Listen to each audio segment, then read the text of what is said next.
pessoas e a contribuição de diversos espíritos, o Allan Kardec, lá na França, foi reunindo a coisa, foi organizando, e então nós temos as 5 obras básicas. A primeira delas é o Livro dos Espíritos, que é um livro de perguntas e respostas, né? Então, Kardec fazia questionamentos, ia colhendo essas respostas em diversos lugares e tal, e aí compunha o livro.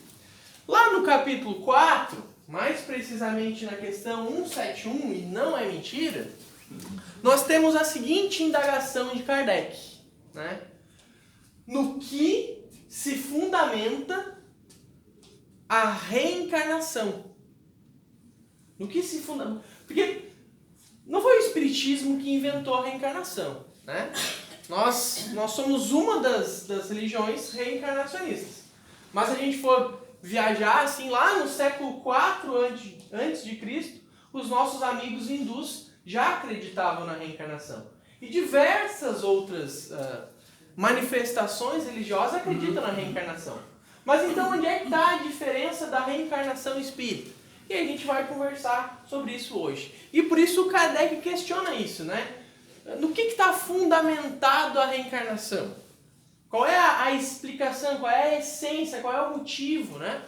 E aí os espíritos respondem que a reencarnação está baseada na justiça divina. Pois bem, partindo desse pressuposto, a gente tem justiça da reencarnação. E aí a gente vai dividir o tema em 2, e como eu sou atravessado, eu vou começar pelo final, para a gente falar um pouquinho sobre reencarnação. A gente precisa fazer uma viagenzinha, assim, porque às vezes a gente vai vivendo as nossas vidas, né? A gente não para pensar assim numa quarta-feira de agosto, assim, reencarnação. Reencarnei, estou aqui. Não, a gente não para pensar essas coisas, né? Eu paro porque eu tenho que vir aqui falar, né? Então eu paro para estudar. Mas vocês já se deram conta de tudo o que precisa acontecer para que nós estivéssemos reunidos aqui hoje? Cada um de vocês, né? Cada um com a sua história, cada um com a sua jornada, cada um com as suas vivências, com as suas experiências. Mas eu quero falar mais precisamente desse fenômeno complexo que é a vida.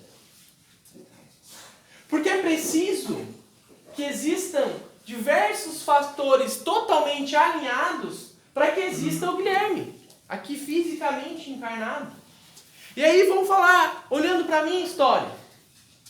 Os meus pais nasceram em regiões completamente distintas. A minha mãe é lá de Tapes, lá perto de Pelotas, e o meu pai é aqui de Três Forquilhas. Não me peçam para apontar onde é que fica Tapes e onde é que fica Três Forquilhas, mas é para lá, assim. Aí eles cresceram em culturas completamente diferentes. Viveram as suas vidas até determinada idade, até que em algum momento ambos acabaram indo morar em Porto Alegre, na capital do Rio Grande do Sul. E lá se encontraram, se conheceram, se apaixonaram. Ainda bem que senão não estava aqui, né, Denise? O processo vocês sabem, né? Como é que funciona. A minha mãe, então, engravida e tem um aborto espontâneo. Então o médico disse para ela, olha, você não pode engravidar um certo período lá, porque vai ser uma gravidez de risco. Mas eu sou muito teimoso. Então, antes do período previsto pela medicina, a minha mãe engravida de novo. E obviamente, preocupada, né? Com a gravidez de risco e tal. Deu tudo certo, vocês podem ver, né? Mais ou menos certo, né? E aí a minha mãe engravida, né? E aí durante 9 meses, o que era só uma gosminha de DNA ali, vai crescendo, se desenvolvendo. Aí começa a formar o corpinho, né? Então, 9 meses depois, nasce uma criatura. Então, em 9 meses, sabe o que é 9 meses? É nada. Em 9 meses, nós temos nada que se transforma numa nova vida. Com a composição exata de matéria para que existisse.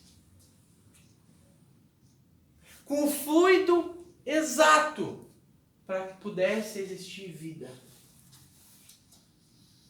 Então, só para mim estar aqui hoje, falando para vocês, e vocês estarem aqui me ouvindo, nós já temos uma prova indiscutível da vontade de Deus. Próxima vez que perguntarem para você assim, quem você é? Responda, eu sou a manifestação da vontade de Deus. Bonito, né? Eu tô achando que até é melhor dizer que eu sou o Guilherme. Eu vou falar assim, eu sou a manifestação da vontade de Deus. Porque é verdade. É um mecanismo muito complexo, matematicamente perfeito para que exista a vida. Então, só a parte da reencarnação, meus amigos, a gente poderia ficar aqui 3 meses discutindo. Como é que funciona o planejamento reencarnatório do espírito? Como é que é esse processo do espírito sair do mundo espiritual e encarnar? Onde é que fica o espírito no nosso corpo físico? Diversas perguntas que podem ser respondidas nos grupos de estudo. Mas hoje eu queria me apegar a isso, sobre a vida ser a manifestação da vontade de Deus. Sobre a reencarnação ser um processo complexo, extremamente organizado, para que estejamos aqui hoje. Então só aí a gente já tem um nível de complexidade muito interessante. E aí esse é um ponto talvez mais legal da doutrina espírita, assim. De quase todas as religiões, e eu já frequentei algumas, né? Eu brinco quando eu era criança, assim, sábado de manhã eu ia para catequese e sábado de tarde eu vinha para evangelização, né? Eu era crente desde pequenininho, né? Mas de todas as agremiações religiosas, o espiritismo é talvez a que vai mais a fundo nos temas. E por buscar ir sempre mais a fundo, às vezes nós caímos numa armadilha, nós, quando eu falo nós espíritas, né? De achar que nós precisamos explicar tudo. De achar que a gente precisa milimetricamente dizer como é que os processos funcionam, como é que a vida funciona. E isso não é possível, meus amigos. Porque a gente vive em média 70, 80 anos. E para ler somente as obras de Chico Xavier, a gente precisaria de uns 150 anos. Então nós não vamos conseguir nessa vida explicar como a vida funciona.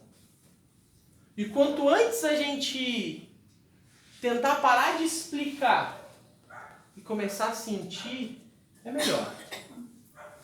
A gente vai aproveitar mais a vida.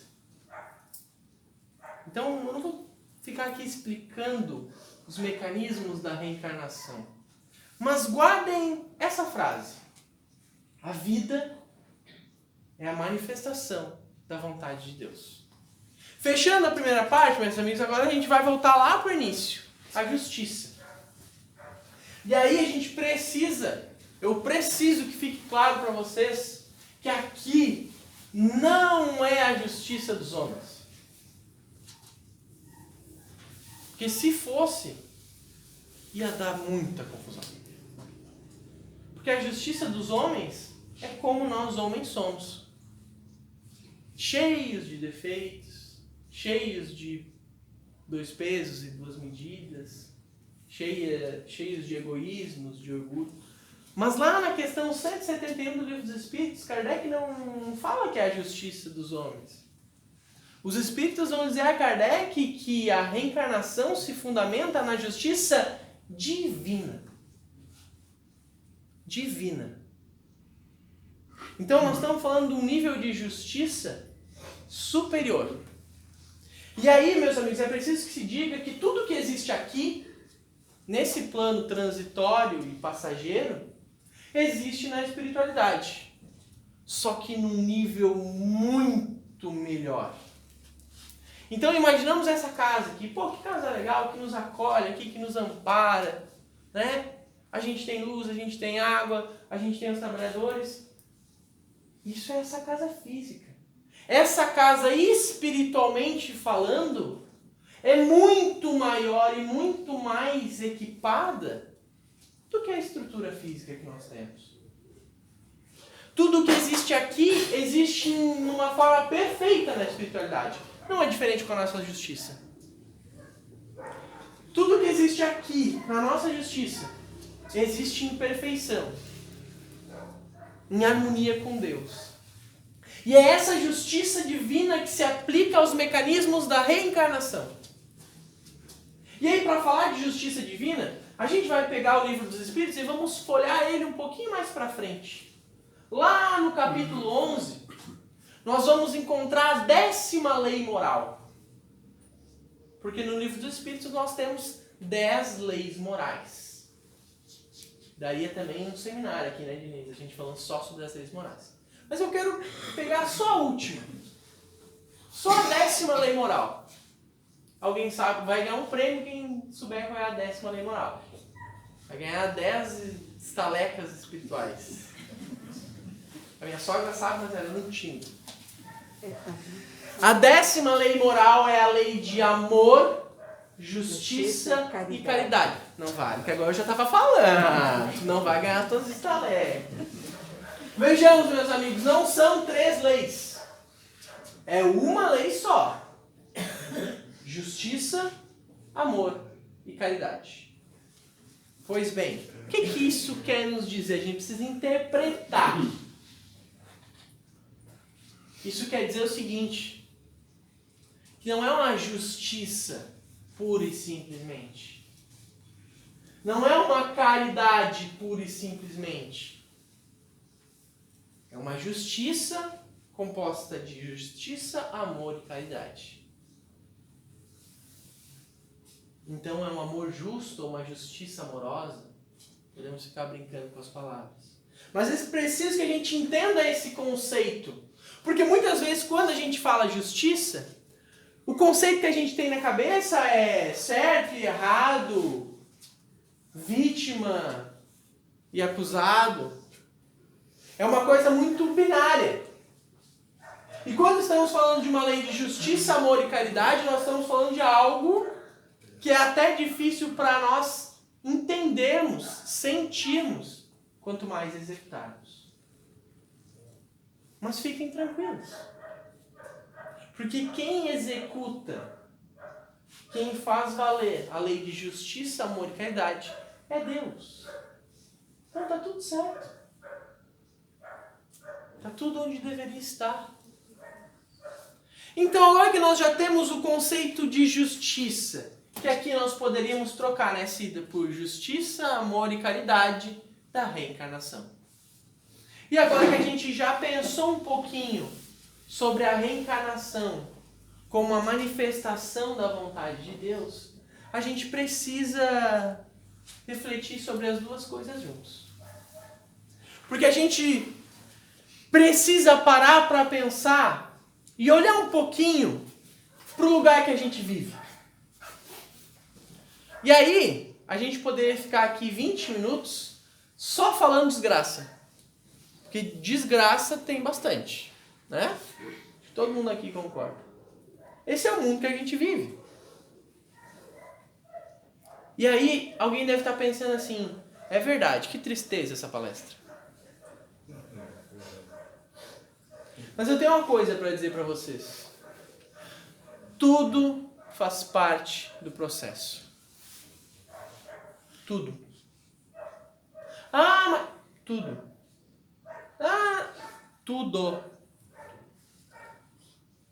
Tudo.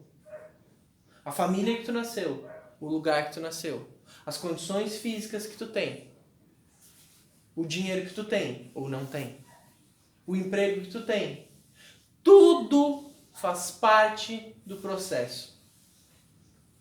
Ah, mas eu saí de casa hoje, achei que ia ser um dia bom e o fulano me tratou muito mal, agora eu estou me sentindo muito triste. Faz parte do processo. E a gente precisa entender isso. Quanto mais cedo a gente entender que tudo faz parte do processo, mais cedo a gente vai deixar de ser rebelde. Quanto mais cedo a gente deixar de ser rebelde, mais a gente vai caminhar na direção de Jesus. Porque Jesus nunca disse, e eu faço esse desafio, quem achar na Bíblia, no Evangelho, no Novo ou no Antigo Testamento, e me mostrar que em algum momento Jesus disse, vem comigo que vai ser de barbada. Não precisa ser com essas palavras, obviamente. Mas se alguém me mostrar isso, escrito nas palavras de Jesus, olha, vai ser barbada. Eu mudo completamente a minha maneira de enxergar e de estudar o Espiritismo. Mas partindo do pressuposto que isso não está escrito, e eu acho que não está, pelo menos eu não achei até agora, Jesus nunca disse que ia ser fácil. E se nós estamos no mundo de provas e expiações, que é a segunda série, não tem por que ser fácil. A reencarnação é a manifestação da justiça divina. Mas é a justiça de um pai amoroso. E que pai amoroso, meus amigos, que não dá uma segunda chance para um filho? Que pai amoroso que somente condena? Que não propicia a evolução dessa alma? Nós temos algumas crianças hoje aqui.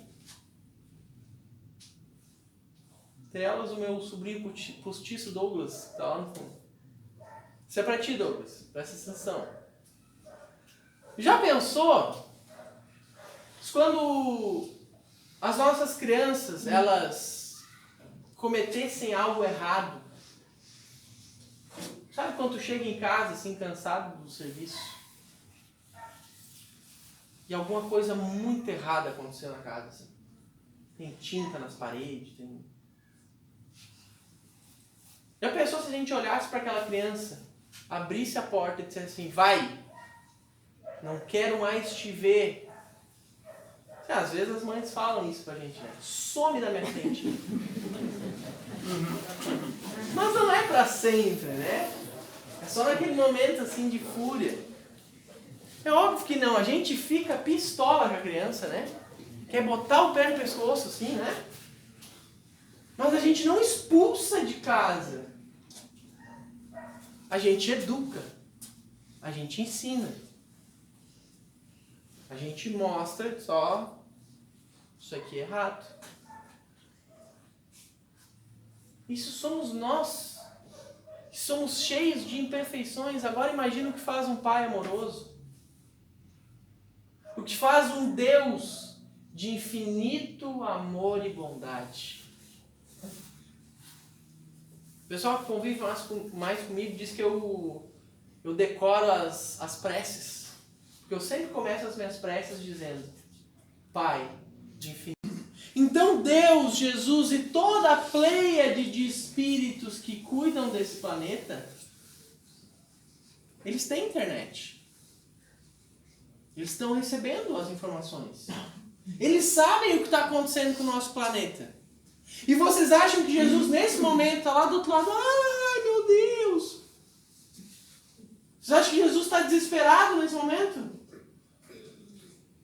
É óbvio que não. Ele é Jesus. Ele está, muito à frente da nossa capacidade de entender. E quando eu digo para vocês, tudo faz parte do processo, eu não estou dizendo para vocês pegarem a vida de vocês e jogarem para cima, assim, então vamos por onde o vento levar. Não é isso.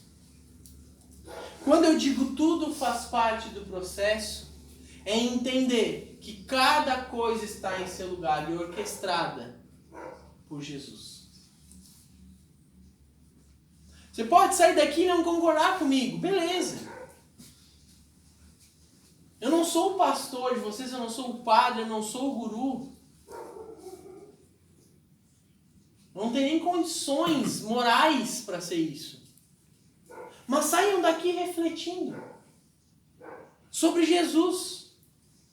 Porque eu não sou o mentor de vocês, mas Jesus é. Ah, mas eu não acredito em nada disso. É uma escolha. Eu escolhi acreditar. Eu escolhi viver a minha vida me dizendo cristão. Eu escolhi viver a minha vida olhando para a vida através de uma lente que é o cristianismo. Mais precisamente, no meu caso, o cristianismo espírita. Eu não quero que vocês tomem as minhas palavras como verdade, que repitam elas com prece. Eu quero que vocês escutem Jesus. Eu quero que vocês leiam o Evangelho. Eu garanto para vocês que tem um Evangelho a R$3, né, Inês? Se não tiver agora, eu me encrenquei, né? Se não tiver a 3, vai ter a 10.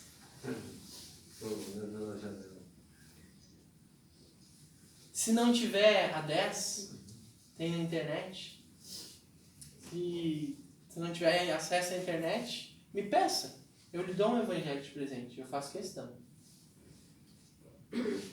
Para que você perceba que o que eu falo aqui não são só devaneios da minha cabeça, mas são investigações sobre um evangelho de amor, sobre um evangelho de perdão, sobre a oportunidade de reencarnar aqui, ser uma oportunidade de nos direcionarmos a Jesus. Os nossos amigos evangélicos, eles usam a torta e a direita a palavra converter, né? O fulano se converteu, o ciclano se converteu, quando é que é a tua conversão?